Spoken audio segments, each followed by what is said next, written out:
Bismillahirrahmanirrahim. Assalamualaikum warahmatullahi wabarakatuh. Hello Miss and hello everyone. Today I want to listen while reading with last Storynory with title Mindi and the Ghost No One Else Could See. Okay, let's start. Hello, this is Jonna, and I'm here with a special episode of Storynory that Candlewick Press has kindly sponsored. It's a review of a gorgeous and sensitive picture book called Mindi and the Goose No One Else Could See by Sam McBratney. This is how the book begins. Once there was a girl called Mindi who was afraid of something that no one else could see. This thing that she was afraid of, this thing that no one else could see, was a big goose. It came into her room as quietly as a thought comes into your head, and it stayed there for as long as it wanted to. When she told her dad about it, he said, "Oh, what? There's a goose in your room?" He searched high and low for the big goose, but he could not find it. Mindi's mum made fun of it. She waved a wooden spoon above her head and said, "Any goose that comes in here will get a smack on his silly bottom." Mindi thought the big goose might be angry about the wooden spoon. Mum and Dad shut the window tight. But windows, walls and doors couldn't stop the big goose. It came and stayed as usual. "It's not real," her mum said. "Nobody has a goose in their room."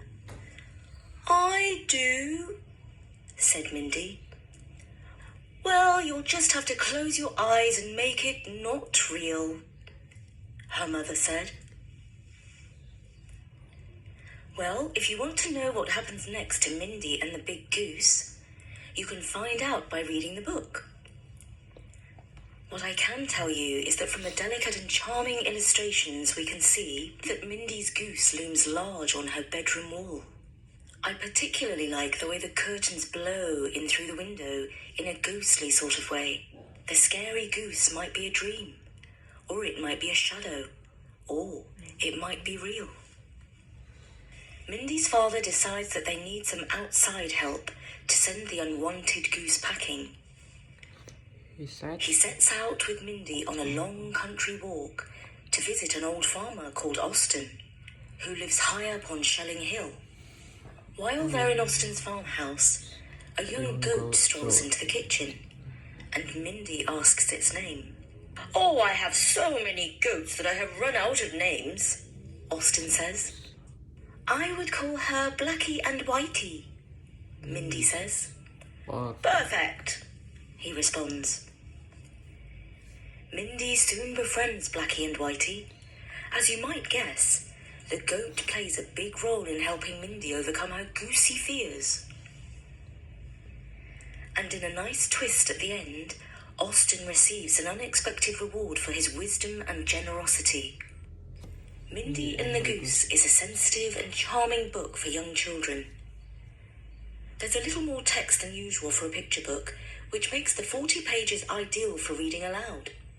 The illustrations by Linda Olafsdottir from Iceland make the book even more lovable. Sadly, the Irish author Sam McBratney passed away last year before Mindi and the Goose was published.